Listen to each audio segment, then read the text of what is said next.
को अगर बराबर समझते नहीं। हम सुन्नियों का अकीदा ये है, मैं मानता हूं ए अक्ल वालो मेरा मोहम्मद खुदा नहीं है, मगर दिलों में ये नक्श कर लो कि वो खुदा से जुदा नहीं है। यह हमारा है। रसूल करीम सल्लल्लाहु ताला अलैहि वसल्लम की मीलाद मनाना शिर्क को तोड़ने वाला अमल है, शिर्क को खत्म करने वाला अमल है। और आपको एक बात ये भी बता दूं, हुजूर अकरम सल्लल्लाहु ताला अलैहि वसल्लम की विलादत जिस दिन हुई थी, पूरी कायनात में बहुत कुछ तब्दीलियां आई थी, जो सही रिवायात में मौजूद हैं। बहुत तब्दीलियां आई थी। अरब उस वक्त जो रेगजार था, सहरा था, सब्जा देने लग गया, बारिशें बराबर होने लग गई। अरब में आज भी बारिश नहीं होती है, साल में 2-4 बार बारिश के कतरात गिर गए, अलग बात है। मौसम बाज़ाब्ता जैसे बारिश का यहाँ होता है नहीं होता। लेकिन जिस साल हुजूर पाक सल्लल्लाहु अलैहि वसल्लम की विलादत होने वाली, अरब में सब्जे उगने लग गए या बारिश होने लग गई है। और उस साल जो हालात की तब्दीली थी, मुल्क शाम में एक नदी जो सूख चुकी थी वो अचानक जारी हो गई, पानी भर आया। और एक नदी जो हमेशा बहती वो अचानक सूख गई। एक आतिश कदा था, 1000 साल से जिसकी आग को बुझने नहीं दिया गया था ईरान के नुजूमियों ने, आतिश परस्तों ने, अचानक वो आग भी गुल हो गई। एक ही दिन में सब चीजें हो रही हैं। और कायनात में ये जो बड़ी बड़ी तब्दीलियां हुई थी, उस दिन एक और तब्दीली, बुत सारे औंधे मुंह गिरे हुए थे।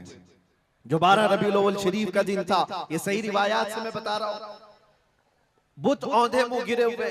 लेकिन एक बहुत बड़ा मसला हुआ था, जिसकी तरफ इमाम अहले सुन्नत फाजिल बरेलवी रहमतुल्लाह ताला अलैह अपने शेर में इशारा करते हुए फरमाते हैं, क्या एक बहुत बड़ी तब्दीली ये हुई थी कि मुल्क फारस का जो बादशाह है किसरा, उसका किला इतना मजबूत था कि उसकी हिफाजत के लिए 1 लाख फौजी खड़े रहते थे, सिर्फ किले की हिफाजत के लिए। और वो किला इतना मजबूत कि उनका दावा था, उनका चैलेंज था कि इसको कोई तोड़ नहीं सकता, इसको मिटा नहीं सकता। लेकिन 12वीं शरीफ का दिन या सुबह के वक्त अचानक किले के अंदर जलजला आया और दीवार फट गई। और ऐसी फटी कि उसमें से एक आदमी जा सकता है, आ सकता है। आज भी वो शक्शुदा दीवार के साथ किला मौजूद है इराक में, जिसको किलातुल किसरा कहा जाता है आज भी। अब आप अंदाजा करें 2000 साल से वो किला आज तक मौजूद है, तो उस वक्त कितना मजबूत रहा हो। उस वक्त किले के अंदर जलजला आया और तख्त उलट गया, दीवार में दरार पड़ गई। वो दरार आज भी मौजूद है। बादशाह हैरान और परेशान। दूसरे दिन सारे नजूमियों को बुलाया गया और पूछा गया कि ये क्या माजरा है कि इतना मजबूत किला कैसे ये टूट गया, या इसकी दीवार में शगाफ कैसे आ गई है। तो सारे नजूमियों ने अपने इल्म के मुताबिक जो नतीजा निकाला, बादशाह से कहा, दर हकीकत ये जलजला आम जलजला नहीं है, ये तेरी दीवार का टूट जाना ये आम सी बात नहीं है। हमारा इल्म ये बता रहा है कि इस रुए जमीन पर अल्लाह का कोई नबी पैदा हुआ है जो तेरी सल्तनत को खत्म करने वाला है। एक बच्चा अरब में ऐसा आया है, आई नई हुकूमत, सिक्का नया चलेगा, आलम में रंग बदला, सुबह शबे विलादत। उस दिन जो हुआ था उसको इमाम अहले सुन्नत क्यों फरमाते हैं, वो एक दिन की बात है ना। हुजूर की विलादत हुई, फारस के किले में क्या हुआ, जलजला आया। हुजूर की विलादत इधर मक्का में हुई और मुल्क फारस में जलजला आया और किले के अंदर दरार आई। अब सुनो, आला हजरत कहते हैं, हश्र तक डालेंगे हम पैदाइश मौला की धूम, यानी कयामत तक हम रसूलुल्लाह की मीलाद का जिक्र धूमधाम से मनाएंगे। इसका असर क्या होगा, फारस में तो देखा था किले में जलजला आ गया था, हुजूर के पैदाइश के जिक्र से ही किला हिल गया था। अब हम जब जब जिक्र करेंगे, मिसले फारस नजद के किले गिराते जाएंगे, मिसले फारस नजद के किले गिराते जाएंगे। आज जिन लोगों के किले गिरते हैं या हिलते हैं, वो जिक्र मुस्तफा से ही गिरते हैं, लेकिन उसका हमें कुछ असर नहीं होना चाहिए। खाक हो जाएं अदू जलकर, मगर हम तो रजा, दम में जब तक दम है जिक्र उनका सुनाते जाएंगे। अजीजा ने गिरामे वक़ार, मैं बहुत छोटे से वक्त के लिए आपके पास आया हूं, लेकिन एक अजीम मैसेज देकर के कि मीलाद मुस्तफा सल्लल्लाहु अलैहि वसल्लम के मौके पर सारे सुन्नियों को यह चाहिए कि सिर्फ झंडे लगाने और कुमकुमे लगाने और बड़े बड़े नारे लगाने से ही ईद मिलादुन नबी का आप एहतमाम नहीं कर रहे हो। बल्कि हर सुन्नी आशिक रसूल को चाहिए कि वो इस मौसम में नहीं बल्कि पूरी जिंदगी उसकी है, लेकिन इस मौसम में खास तौर पर अपने नबी पाक सल्लल्लाहु अलैहि वसल्लम की सीरत तो पढ़ ले, मेरे आका सल्लल्लाहु अलैहि वसल्लम की बायोग्राफी मालूम हो जाए, हुजूर पाक की जिंदगी को समझ जाएगा, तो मेरे अजीजों ये हवाओं के झोंकों से उसका कभी कुछ बाल बेका नहीं हो सकता। जो नबी पाक सल्लल्लाहु अलैहि वसल्लम को पढ़ा हुआ है वो तूफानों और आंधियों में अपना मजहब नहीं बदल सकता, वो लोगों की लालच पर अपना दीन का सौदा नहीं कर सकता। ये वही लोग हैं जो दीन के सौदा करते हैं जिन्होंने अपने नबी को नहीं पढ़ा। हुजूर पाक सल्लल्लाहु अलैहि वसल्लम को जिन आंखों ने एक बार देखा है वो सहाबा की जिंदगी तो देख लें, उनको खोलते हुए तेल में भी डाल दिया गया मगर दामन मुस्तफा से हाथ हटाना तो दूर की बात है, जुबान पर लफ्ज लाना भी उन्होंने कभी गवारा नहीं किया। जानते हो 3 भाई थे, ये कलयुगी में एक हिकायत लिखी हुई है, 3 सगे भाई थे, एक ईसाई बादशाह ने गिरफ्तार कर लिया, तीनों जवान थे 20 से 30 साल के बीच में, और बादशाह ने कैद करके उनको सबसे पहले क्या कहा, तुम अपना दीन बदल लो, धर्म परिवर्तन कर लो, मोहम्मद अरबी सल्लल्लाहु अलैहि वसल्लम के जो कसीदे गाते हो छोड़ दो। लेकिन देखो याद रखो, उसमें से जब बादशाह ने ये बात रखी तो उन्होंने कहा नहीं, हमारा दीन इतना सस्ता नहीं है कि हम तुम्हारी कैद में आते ही बदल डाले। उसने कहा अगर तुम बदल लोगे तो मैं तुम्हें अपने वजारत में सिपाहियों में बड़े मनसब पर रखूंगा। नहीं माना, ठुकराया। बादशाह ने क्या कहा, इसकी सजा तुम्हें भुगतने के लिए तैयार रहनी होगी। तैयार। बहुत बड़े एक कढ़ाई में तेल को लाकर खोलते हुए तेल में उसमें से सबसे बड़े भाई को डालने का हुक्म दिया। बादशाह ने जैसे हुक्म दिया, जल्लाद आया और उन 3 भाइयों में से एक को उठाया और खोलते हुए तेल में डाल दिया। अंदाजा करो, मोमबत्ती पर अगर तुम्हारी उंगली भी लग जाए ना तो चमड़ी जल करके निकल आए, और पता नहीं कितने दिन तक इसकी जलन आपको होती रहे, लेकिन एक पकते हुए तेल में डाला जा रहा है। डाल दिया, जिस्म पूरा चरमरा गया। थोड़ी देर गुजरी, 2 भाई और मौजूद, दूसरे को बुलाया गया, देखा तुम्हारे भाई का हश्र क्या हुआ है, तुम अगर बादशाह की पेशकश को कबूल कर लो तो शायद तुम्हारी जान बच सकती है। दूसरे ने मुस्कुराया और कहा वही शायद उनकी ही जुबान थी जो बरेली से यूं आती है, जिंदगी ये नहीं किसी की किसी के लिए, जिंदगी है नबी की नबी के लिए। मेरे बड़े भाई को जलाने के बाद अब तो तुमने और भी मुश्किल कर दिया है फैसला। मैं इस बात के लिए तैयार हूं कि इससे बड़े तेल में भी मुझे डाला जाए, लेकिन जुबान पर मेरे मुस्तफा के दामन को छोड़ने वाली बात कभी नहीं ला सकता। दूसरे भाई को भी उठाया गया और खोलते हुए तेल में डाल दिया। 2 भाइयों की शहादत हो गई जगह पर ही। वो तेल में डालना जुबान पे अल्फाज हो सकता है, आसानी से हम बोल रहे हैं और आप आसानी से सुन रहे हैं, प्रैक्टिकल जिसके साथ होगा वो अंदाजा कर सकता है दर्द और कर्ब किसको कहते हैं, शिद्दत की तकालीफ किसको कहते हैं। मेरे अजीजों, तीसरा जो नौजवान था वो बहुत ही कम उम्र का था, 22 से 23 साल का होगा। बादशाह का जो वजीर वहां पर था उसने देख करके बादशाह से कहा, इस लड़के को मेरे हवाले कर दीजिए, मैं इसको बदल करके लाऊंगा, मेरा चैलेंज है। क्यों, जान इसकी भी ले लेंगे, मैं इसको बदल करके लाऊंगा। इतने मजबूत लोग कैसे हो सकते हैं अरब के कि खोलते हुए तेल में इनके भाइयों को डाला गया तब भी ये बदल नहीं रहे। 2 को मरते हुए, अरे यहाँ एक को डंडा पड़ते हुए देखकर सारे भाग जाएं और ये 2 को जलते हुए देख करके भी टस से मस नहीं होते। कैसा अकीदा है, कैसा तसल्लुब है इनका। बादशाह ने कहा, किस बात पर तुम्हें यकीन है कि इसको तुम बदल लाओगे। उसने कहा, मुझे भरोसा है, आप मुझे दीजिए 1 महीने का टाइम, इसको बदल कर न लाओ तो फिर मुझे आप जो सजा दे। बादशाह ने कहा, ठीक है ले जाओ। तीसरे को खोलते हुए तेल में डालने की बजाय बादशाह ने अपने वजीर के हवाले कर दिया। और दुनिया देखो, वो मेरे अजीजों याद रखो, आशिकाने मुस्तफा से 2 इम्तिहान हर जमाने में होते रहेंगे, आज भी हो रहे हैं और होते रहेंगे। पहला इम्तिहान, मौत से डरा करके तुम्हारा दीन छीन लिया जाएगा, मौत से डरा करके ये हो जाएगा वो हो जाएगा, तुम्हें ये कर दिया जाएगा वो कर दिया जाएगा। मौत का डर, खौफ तुम्हारे कदमों में डगमगाहट लाने के लिए लाया जाता है। अगर मौत से नहीं डरता कोई आदमी तो उसके साथ दूसरा पैंतरा क्या खेला जाता है। ये दुनिया का दस्तूर है, हमेशा से जब देखती है दुनिया के ये मौत से डरता नहीं है तो फिर इसको औरत और दौलत की लालच से खरीदने की कोशिश की जाती है। ये दो चीजें ऐसी हैं जो अच्छे अच्छों का सौदा कर जाती हैं। बहुतों ने अपना ईमान सिर्फ शबाब पर बेच दिया है, हुस्न शबाब को देख करके। औरतों के दिल दादा हुए या दौलत के दिल फरेब हो गए और उन्होंने अपना दीन का सौदा कर लिया है। नौजवानों याद रखो, तुम्हारी जिंदगी में अगर ये दो इम्तिहानों में से कोई इम्तिहान आए तो अपने नबी पाक को याद कर लेना, हुजूर को याद कर लेना और अल्लाह के नबी सल्लल्लाहु अलैहि वसल्लम की बारगाह में ये इस्तिगासा कर लेना कि मेरे आका बड़ा सख्त और कठिन वक्त आया है, दुनिया मौत से डरा करके कभी मेरा ईमान छीनने की कोशिश कर रही है, अगर उससे मैं नहीं डगमगाया तो दुनिया मुझे हुस्न शबाब की लालच दे करके अपनी तरफ लेना चाहती है। अब उस वजीर ने क्या किया, उस छोटे से नौजवान लड़के को अपने घर ले गया और उसकी बेटी थी जो निहायत हसीन और जमील, बहुत खूबसूरत लड़की उस वजीर की थी। अपनी बेटी को बुलाया और कहा, बेटी तेरे लिए एक काम देता हूँ, 1 महीना हमको मिला है, इस नौजवान को अपनी मोहब्बत में अपने हुस्न जमाल में लेकर के आजा, बादशाह सलामत से जो इनाम चाहे तुझे ला करके दे दूंगा। अपनी लड़कियां आशिकाने मुस्तफा को खरीदने के लिए कल भी भेजे जाते थे, आज भी भेजी जा रही है। हो सकता है बहुत सारी जगहों पर जो हमारे लोग मुर्तद होते जा रहे हैं, वो जो बच्चियां आज अपने दीन और ईमान का सौदा करके भागती हैं किसी गैर के साथ और कहीं जा करके शादियां रचाती, वो ये समझती हैं कि ये कॉमन सी बात है।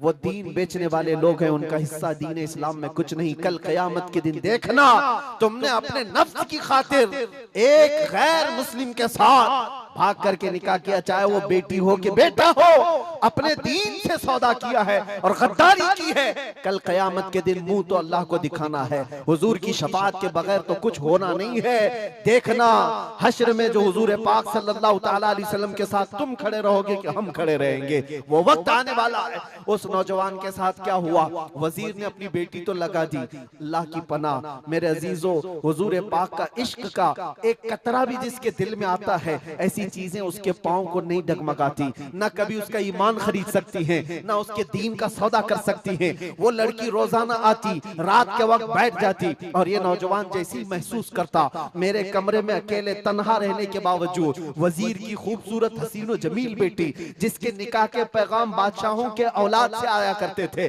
शहजादे निकाह का पैगाम भेजा करते, वो लड़की मेरे पास आकर बैठ जा रही है। नौजवान क्या करता था, मुसल्ला बिछाया और सजदे में गिर गया। जब तक वो उठती नहीं थी ये सर उठाता नहीं था।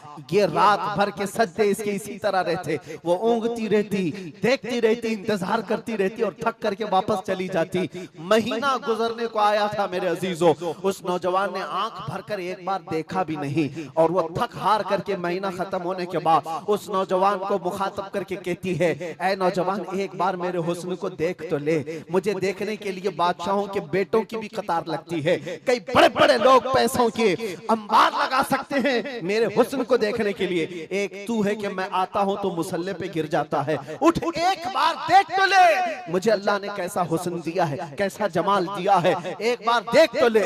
उस नौजवान ने आंखें झपकाए बगैर, पलटे बगैर जवाब दिया कि ऐ खातून तू अपना ये हरबा इस्तेमाल करना बंद कर दे, ये तेरा काम मुझ पर चल नहीं सकेगा। वजह ये है, जिन आंखों में एक बार जमाले मुस्तफा बस चुका हो उसको दुनिया का हुस्न कभी धोखा नहीं दे सकता, दुनिया का जमाल उसे खरीद नहीं सकता। वो खातून उठ गई और जवान की इन बातों से उसके दिल पर ऐसा वलवला तारी हुआ।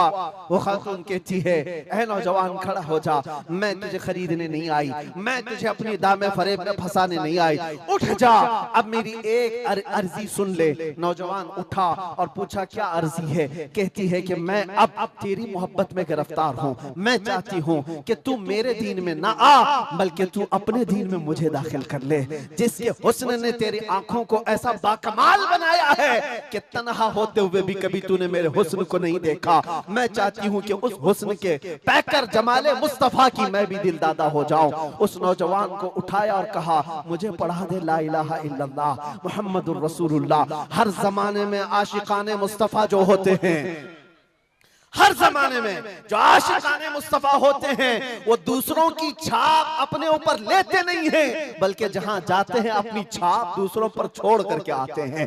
यही होती है जिंदगी आशिकाने मुस्तफा की। उस नौजवान ने उसे कलमा तैयबा पढ़ाया और उस खातून ने कहा चलो यहाँ से निकलो, कुफरिस्तान से निकल करके हम निकाह करते हैं और साथ जिंदगी गुजारेंगे। तवज्जो चाहता हूँ, तवज्जो चाहता हूँ, ये मेरी बात को खत्म होने दो।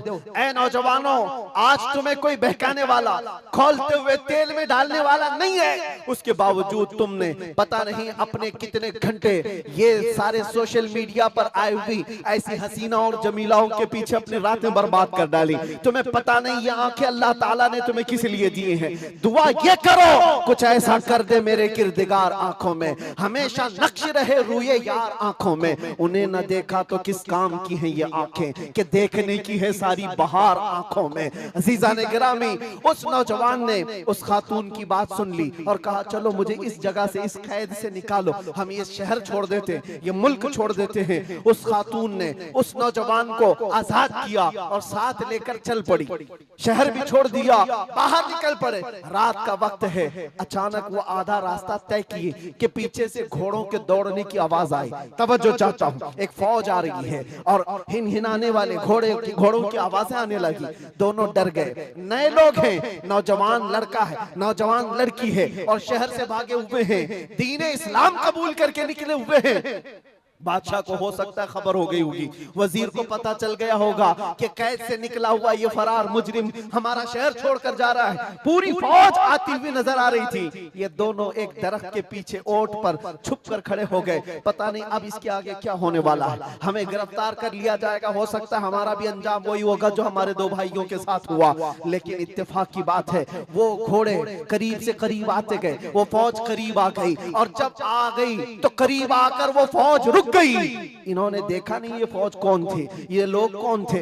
दरख्त के पीछे छुपे हुए हैं नौजवान और वो दुशीजा। अचानक आने वाली फौज में से एक गरजती हुई आवाज आती है, नाम लेकर के नौजवान का पुकारा जाता है, ऐ फलां बिन फलां बाहर आ जा, बाहर आ जा। बाहर ये नौजवान आता है तो देखता है बादशाह की फौज नहीं है, वजीर की फौज नहीं है, बल्कि वो दोनों शहीद भाई घोड़े पर सवार है और सारी फौज में रसूलुल्लाह के वो शहीद सहाबा तशरीफ लाए हुए हैं। नारे तकबीर, नारे रिसालत, नारे रिसालत। ये नौजवान घबरा गया और पूछा, मैं अपने भाइयों को देख रहा हूँ घोड़ों पर सवार हैं, चंद दिनों पहले बादशाह ने खोलते हुए तेल में इनको उंडेल दिया था, इनके जिस्मों को जला दिया था। ये देख करके आप कपकपी जिस्म पर तारी है, भीगी आंखों से पूछने लगा, बड़े भाई आप लोगों को जला दिया गया था, तेल में खोलते हुए डाल दिया गया था, आप लोग यहाँ कैसे आए? दोनों भाइयों ने कहा, ऐ मारे नन्हे भाई, क्या तूने कुरान की आयत नहीं पढ़ी, वला तक़ूलू लिमन युक़तलु फ़ी सबीलिल्लाहि अमवात, अल्लाह की राह में जो मारे जाएं उन्हें मुर्दा न कहो। नौजवान ने पूछा, तुम्हें दर्द कितना हुआ होगा जब जलाया गया था, खोलते हुए तेल में डाला गया था, कर्ब कैसा था, तकलीफ कैसी थी? तवज्जो चाहता है नौजवानों, इश्क़ मुस्तफा में बर्दाश्त किया हुआ दर्द कुछ नहीं होता है। उन नौजवानों ने कहा, दर्द कौन सा, कर्ब कौन सा, तकलीफ कौन सी? तूने हमें डालते हुए देखा है, खोलते हुए तेल में, जलती हुई चमड़ी देखा है, लेकिन हमें दर्द का एहसास नहीं हुआ, इसलिए कि जिस वक्त जल्लाद हमें तेल में डाल रहा था सामने तो हमें जमाले मुस्तफा नजर आ रहा था। जहां मुस्तफा का हुस्न हो फिर दर्द किस बात का, कर्ब किस बात का? इसीलिए तो सहाबा का ये नारा था, या रसूलुल्लाह, या रसूलल्लाह, कुल्लु मुसीबतिन बादका जुललुन, ऐ अल्लाह के रसूल अगर आप हैं तो फिर हर मुसीबत हल्की है, हर मुसीबत छोटी है।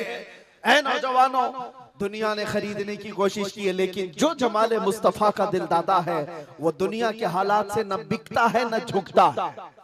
अपना मिशन ऐसा बनाओ कि तुम्हें 100-500 रुपए में खरीदे जाने वाली कौम का लक़ब न दिया जाए, बल्कि इकबाल आज से 100 साल पहले कहता था, इकबाल शायर मशरिक, अंग्रेजों ने क्या कहा था हमारे मुतालिक वो अपने शार में कहा है। अंग्रेज क्या कहते थे? थक गए थे, थक गए थे। आपको क्या पता है हिंदुस्तान की इस आजादी में जितने आज बड़े बुलंद बांग दावे किए जाते हैं, पता है नौजवानों, तारीख याद रखो, 30,000 उलमाए अहले सुन्नत को इन्होंने दिल्ली से लेकर कश्मीर तक हर झाड़ी पर फांसी पे लटकाया हुआ था। 30,000 उलमाए अहले सुन्नत। काला पानी की सजा अंडमान निकोबार में किसको दी गई थी? अल्लामा फजल खैराबादी, इनायत अहमद काकोरवी, जिनकी पीठ की हड्डी तोड़ दी गई थी, खड़े नहीं हो सकते थे। 8-8 साल 10-10 साल तक झुकी हुई कमर के साथ इनको सजाएं दी गई। किफायत अली काफी कौन है? जिनको भरे बाजार में चौराहे पर लाकर अंग्रेजों ने फांसी पर चढ़ाया था।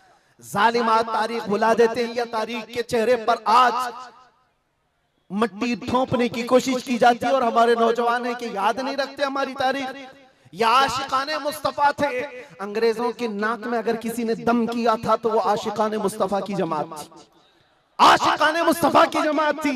किफायत अली काफी को सूली पर चढ़ा रहे थे, लेकिन जानते हो उससे पहले किफायत अली काफी एक आलिम दीन, उस आलिम दीन को गिरफ्तार करने के लिए कितने कुत्ते आए थे? 3,000 अंग्रेजों की फौज ने मिलकर के एक आलिम दीन को गिरफ्तार किया था। हमेशा से यही तारीख रही है, हमेशा से। इसलिए कि पता है कि रसूलुल्लाह सल्लल्लाहु ताला अलैहि वसल्लम का शेर 1-2 के काबू में आ भी नहीं सकता।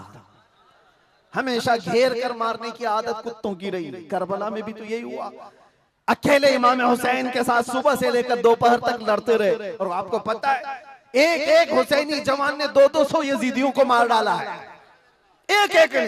तारीख खाली मरने वालों की ना बताओ, शहीद होने वालों की नहीं बताओ, ये भी देखो हुसैनियों ने कितनों को सुलाया है।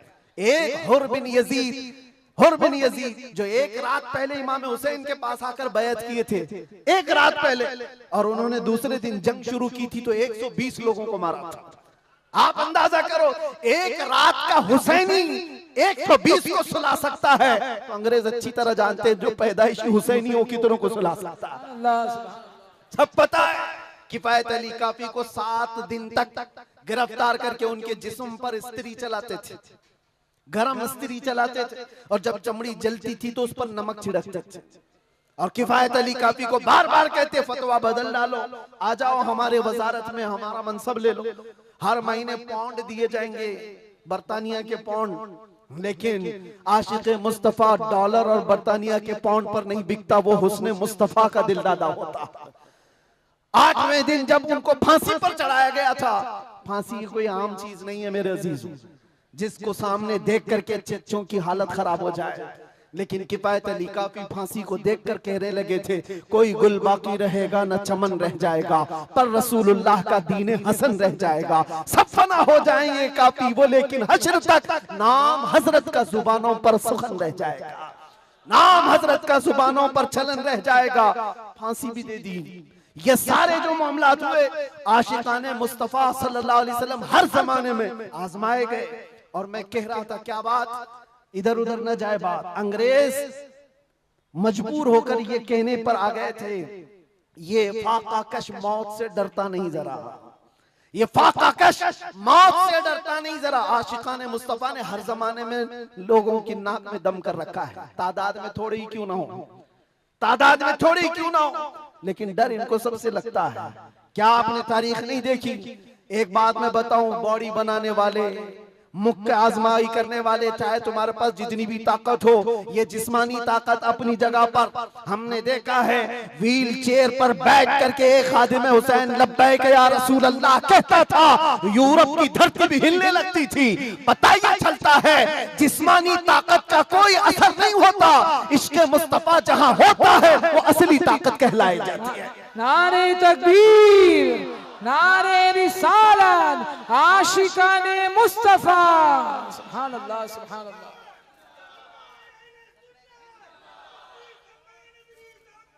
जिंदाबाद, अल्लाह अकबर, आला हजरत, आला हजरत, आला हजरत, आला हजरत, अल्लाह अकबर, या रसूल अल्लाह, जिंदाबाद, जिंदाबाद। मेरे अजीजों, बात सिर्फ इतनी है, यही मैंने एक साहब से पूछा था कि मियां तकरीरें बहुत होती हैं, भाषण भी बहुत होते हैं, क्या क्या नहीं कहा जाता। हमने खाली कुछ देर की खामोशी ही तो कहा था। खामोशी कहना क्या, इतना बड़ा जुर्म बन गया। वो तो आप सबको भी पता है कहां कहां से हमारे जुलूस निकाले गए, कहां कहां का क्या क्या देखा। बहरहाल मैं वो दास्तानें बताने नहीं आया हूं, लेकिन इतनी बात मुझे आज भी एहसास दिलाती है, ये अल्लाह का करोड़ा एहसान है। तुमने मुझे हथकड़ियां पहनाई है, घुमाया, जहां भी रखा, जिस तरह भी रखा। 8 महीने क्या 8 साल रखते या 80 साल अगर उम्र होती तो रखते, इससे फर्क नहीं पड़ता।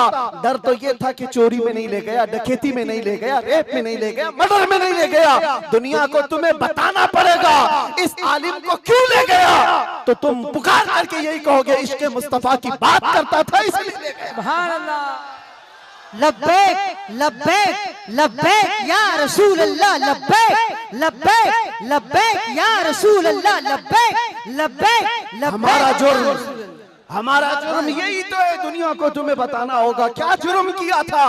अपनों को भी बताओ और दूसरों को भी बताओ। इसलिए मेरे अजीजों, कई मर्तबा ऐसा हुआ कि हमने अपने साहबों से पूछा भी था कि बात क्या है, छोटी सी बात को इतना ज्यादा क्यों बनाया गया। उन्होंने कहा बात छोटी है, लेकिन हमको ऐसा लग रहा है कि कई सालों से जो मरे हुए वो भी खड़े होने लग रहे हैं, कई सालों से जो सोए हुए हैं वो भी उठने लग रहे हैं। हम नहीं चाहते कि इस तरह का माहौल बन जाए, लेकिन याद रखना मेरे अजीजों, इश्क़ मुस्तफा पर बात करना, इज्जत मुस्तफा का चर्चा करना, अगर ये जुर्म है तो ये जुर्म मौत तक 1000 बार हम करते रहेंगे, 1000 बार करते रहेंगे। इसलिए कि इससे कोई समझौता नहीं। हाँ, हम कानून के खिलाफ कोई बात नहीं करते। अगर अपने नबी पाक की इज्जत की बात करना जुर्म है तो ये जुर्म तो हम करते ही रहेंगे, ये करता रहे, हर नौजवान भी करेगा। नामे मुस्तफा लेना कोई जुर्म नहीं है, हुजूर की इज्जत की बात करना कोई जुर्म नहीं है।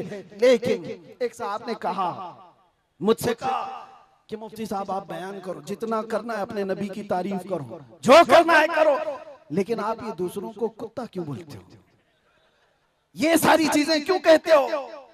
मैंने कहा अगर आपकी माँ को कोई बदकार कह दे, आपकी माँ को कहे कि बदकार है, तो आपको कैसा लगे। तो खड़े हो गए, कहा मेरी माँ को क्यों मिसाल में ला रहे हो, आप मेरी माँ के बारे में मिसाल क्यों दे रहे हो। मैंने कहा अभी तो मिसाल ही दिया, गाली नहीं दिया, खाली मिसाल, सपोज, एग्जाम्पल, इस पर आप इतना भड़क गए। याद रखो मेरे अजीजों, आप अपनी माँ से जितना मोहब्बत करते हैं, करोड़ों माँ से ज्यादा एक सुन्नी आशिक रसूल अपने नबी से मोहब्बत करता। हमारी जाने कुर्बान उस नबी पाक की जात पर। आप रुए माज़ना में मुस्तफास, आप क्या समझते हो दुनिया में जो इज्जत है वो हमारी टोपी दाढ़ी से है, हमारे जुब्बे कुब्बे और हमारे रंगो नस्ल से है। हमें इज्जत हमारे रंगो नस्ल और हमारे नाम और नमूद, हमारे इल्म और हमारे मनसब, हमारी पगड़ी और हमारे जुब्बे नहीं दिलाते। हमें जो इज्जत मिलती है वो किस बात पर, जब तक बिके न थे तो कोई पूछता न था। या रसूल अल्लाह तुमने खरीद कर हमें अनमोल कर दिया। ये नाज ये अंदाज हमारे नहीं होते, झोली में अगर टुकड़े तुम्हारे नहीं होते, जब तक के मदीने से इशारे नहीं होते, रोशन मेरी किस्मत के सितारे नहीं होते। बेदाम ही बिक जाए ये बाजार नबी में, इस शान के सौदे में खसारे नहीं होते।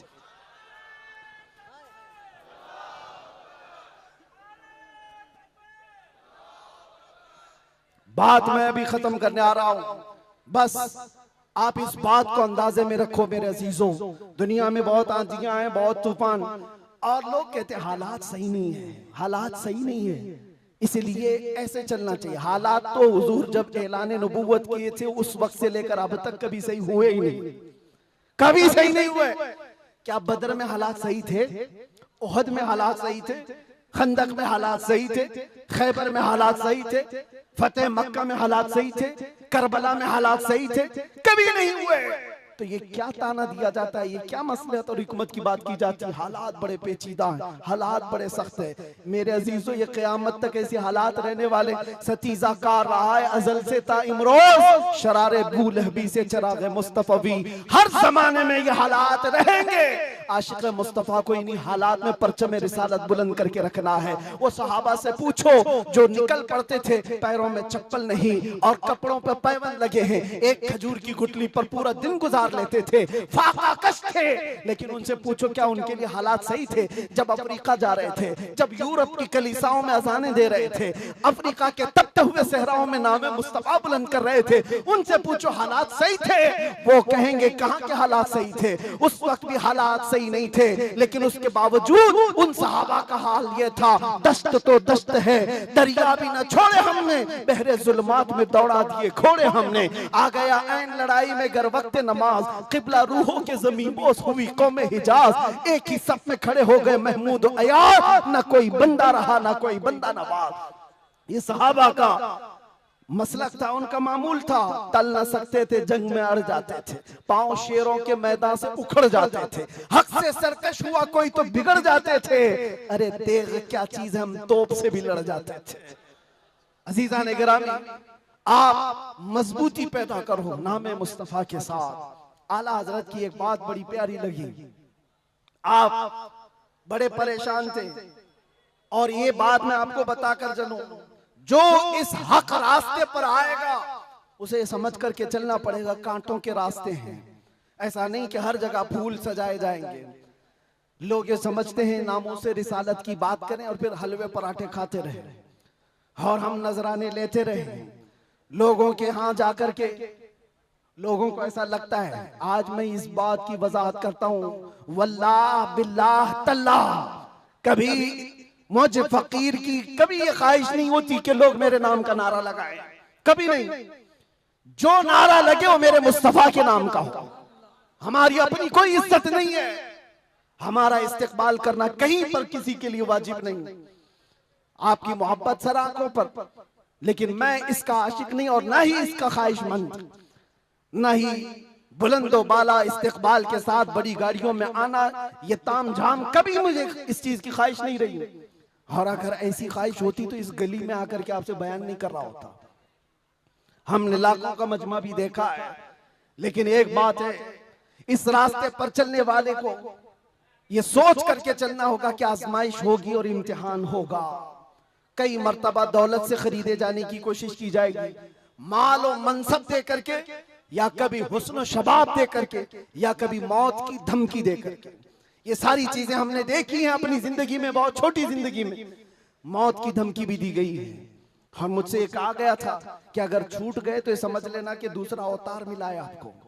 हम तो खैर अवतार देने वाले तुम नहीं हो, रज़्ज़ाक़ हकीकी अल्लाह रब्बुल इज्जत, जब तक वो न चाहे तुम्हारी सारी कायनात मिलकर के मेरा बाल बेका नहीं कर सकेगी।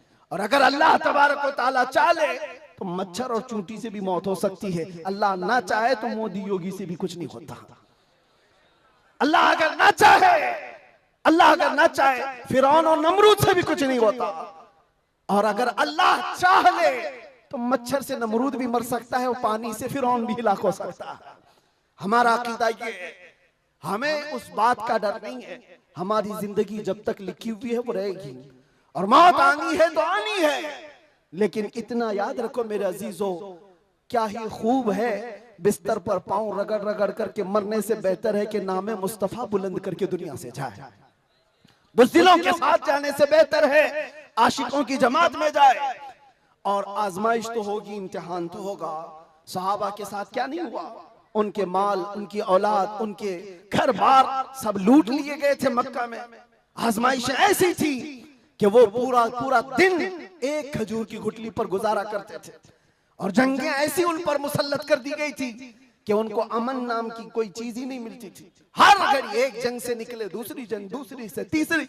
हुजूर पाक की वफादारी के साथ इम्तिहान तो होगा।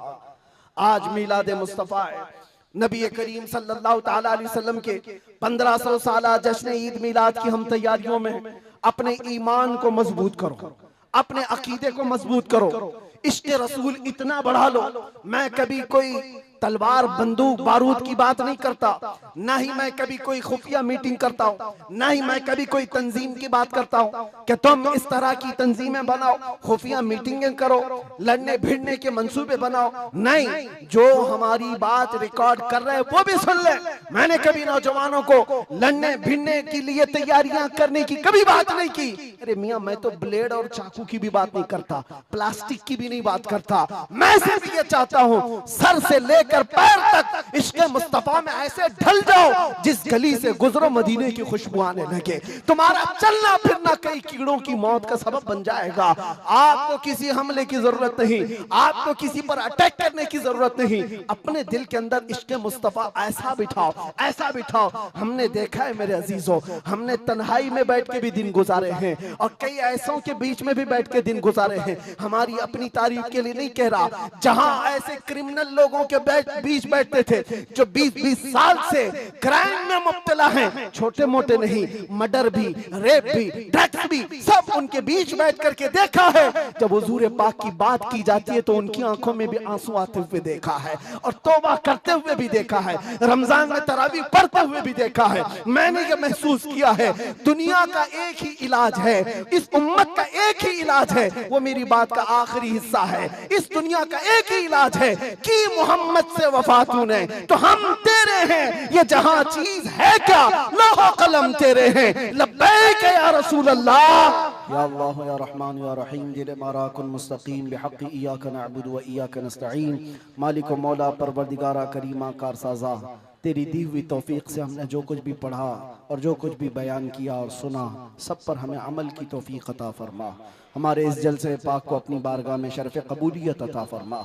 ए रब्बे करीम, इस जलसे ईद मिलादुन नबी को हमारी नजात का ज़रिया बना दे, हमारी बख्शिश का सामान बना दे। ए अल्लाह, हम सब के गुनाहों का कफ़ारा बना दे।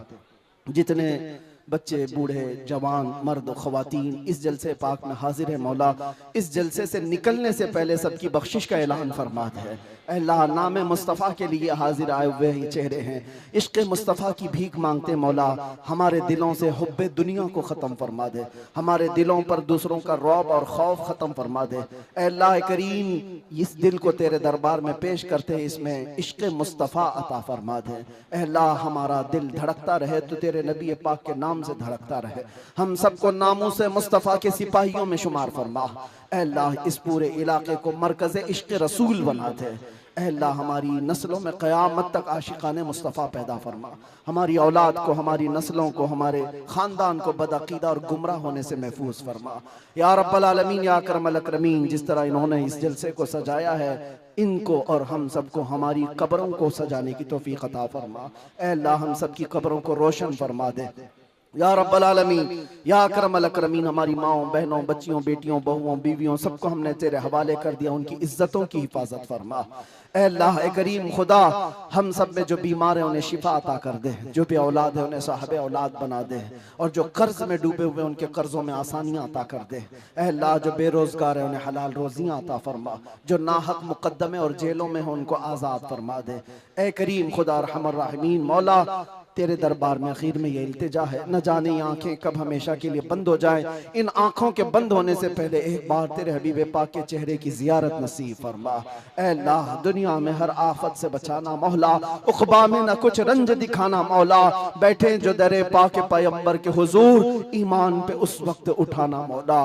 कुछ ऐसा कर दे मेरे किरदगार आंखों में हमेशा नक्श रहे रूए यार आंखों में, उन्हें न देखा तो किस काम की हैं ये आंखें कि देखने की है सारी बहार आंखों में। ऐ अल्लाह, हमारी दुआओं को तेरे हबीब पाक के नालैन के सदक़े कबूल व मकबूल फरमा। इन्नल्लाह व मलाइकतहु युसल्लूना अलन नबी या अय्युहल्लज़ीना आमनू सल्लू अलैहि व सल्लिमू तस्लीमा।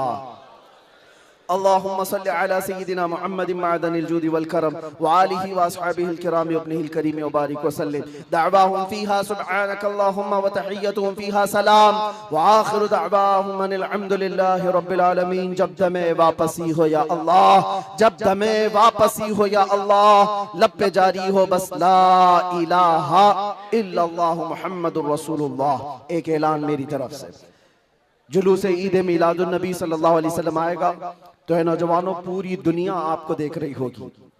मेरा ये बयान हर आशिक रसूल तक पहुंचे, पूरी दुनिया उस वक्त आपके चलने फिरने के अंदाज को देख रही होगी।